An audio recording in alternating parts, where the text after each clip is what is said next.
So, ayan mga kasari, meron tayong tanggap na palaba ngayon. Hindi naman natin matanggihan. December 24, 2023, talagang kasadsaran talaga ng super busy lahat ng mga tao. Pero meron palaba. So, blessing yan para sa atin. Kaya hindi ko rin siya matanggihan.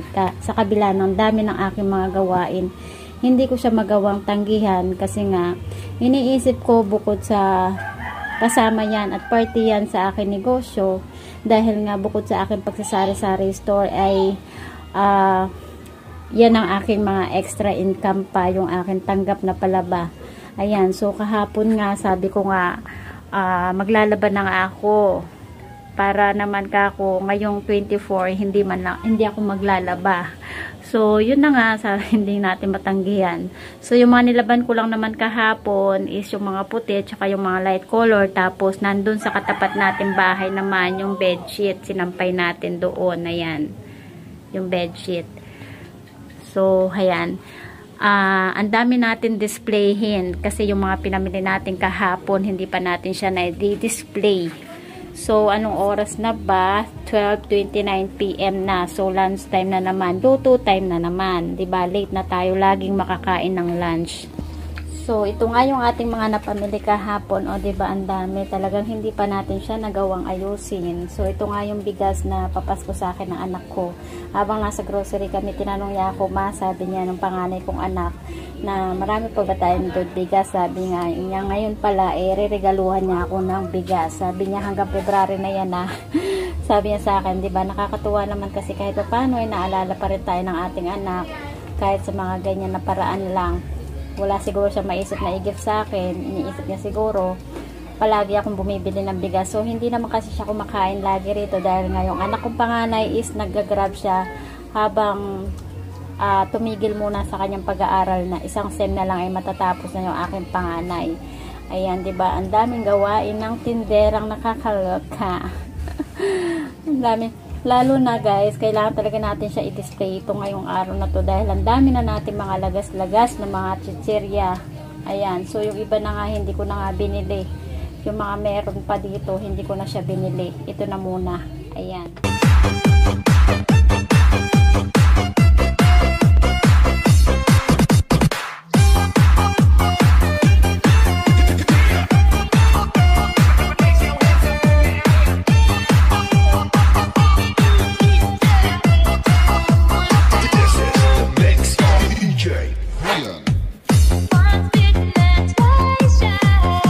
I keep my distance, but you still catch my eyes. Oh, baby.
check na natin is 5:09 PM.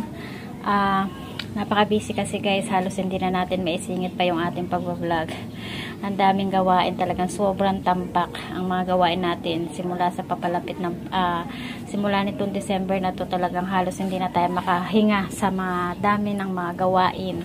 Ayan, so kung meron dito ng mga naka eco bag, kasi yung kaibigan ko, sinamahan niya ako na nakamotor lang kami. Sinamahan niya ako doon sa grocery store sa palengke para bumili kami nito. So, nilagay lang namin sa eco bag kasi nga motor lang yung gamit namin. And then kanina, nagpabili kasi ako kaninang umaga sa anak ko. Dahil sarado nga yung suki namin na Debote dito malapit sa amin. Kaya doon din ako nagpabili sa grocery sa palengke ng mga Pilsen Grande at saka yung Red Horse litro. Ayan, tigda 2 case ang pinabili ko sa kanya sa anak ko kaninang umaga. So, wala pang isang oras, nabenta na agad yung 1 case. So, nagpabili ulit ako, kaya lang yung motor niya nasa shop. So, ginagawa, may problema yung motor niya. Buti na lang nandyan yung kaibigan namin ng mama ko, nandun sa mama ko, sinamahan niya ako, nakamotor kami. Ayan, 3 balik yata kami dyan para lang makabili ulit ako ng 4 na case ulit na Red Horse na litro.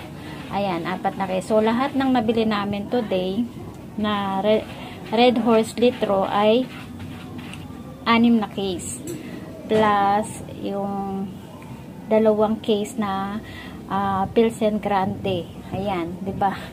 Talagang tambak tayo ng ating mga stock talaga natin 'yan para 'di ba, ngayong Kapaskuhan na lang tayo babawi ng kita. So, para din lumaki naman yung benta natin ngayong Kapaskuhan. Ayan. Yan mga kasari, ang ating isa pang tips and ideas para sa mga baguhan na nagsasari-sari store. Pag ganito mga alam natin ng mga holiday, mag-stock na tayo kung ano man yung mga alam natin na magiging fast moving sa mga tao. Diba? Kadalasan naman pag mga ganyang Kapaskuhan, alak ang binibili nila. So, mag-stock na tayo. So, sana lang ay mapaubos din natin lahat ng mga stock natin na yan. Ayan, hanggang bukas. Ayan. So, tapos itong ating Sprite mismo, kanina umaga rin, bumili rin tayo sa binila natin ng mga Red Horse Mucho. Namalengke kasi ako ng mauulam namin kanina umaga. So, dumaan na rin ako doon sa grocery ng palengke. Ayan, bumili na rin ako ng Sprite mismo natin. 1 case lang kasi slow moving talaga yung Sprite mismo natin. Kaya, hindi ako bumibili ng marami. So, napakadami nating gawain. Itong bakante natin na box na yan, gagamitin ko yan para pamalit naman dun sa mga noodles natin na mga lagayan. Akala ko kahapon talagang last day na ng pamimili ko ng aking mga paninda. Nakalimutan ko, kinahaponan, naalala ko, sabi ko kailangan ko pala mag-stock ng mga Red Horse Mucho at saka yung ating Pilsen Grande. Wala nang mga basyo yung mga yan guys, kasi nga binalik ko na nung mga nakaraang buwan pa, September yata and October, binalik ko na yung kinuha ko na yung mga deposit ng mga basyo. Kaya itong mga ito, bagong pili ko is yung iba dyan, 10 pieces na lang kasi natitira kong bote. So yung ibang natitira dyan is dineposit ko na lang din doon sa suki, doon sa grocery. Kaysa naman wala akong mabili. Ayan. So ibabalik ko na lang, kukunin ko na lang ulit yung deposit pagka wala nang laman yung mga yan, kasi mas maganda na yung magpasobra tayo ng stock ng mga alak natin kaysa magkulang, kasi pag kulang manghihinayang tayo sa benta, manghihinayang tayo sa kita. So kasi nga naging sobrang tumal ng mga alak itong taon na to, kaya binalik ko na yung mga basyo niya, tsaka kasama na rin doon yung mga ibang bote kaysa naka-stock lang kasi dito. Kaya yan, so bali yung meron na lang tayong naka-case is yung ating RC Mega tsaka Juicy Lemon na malaki.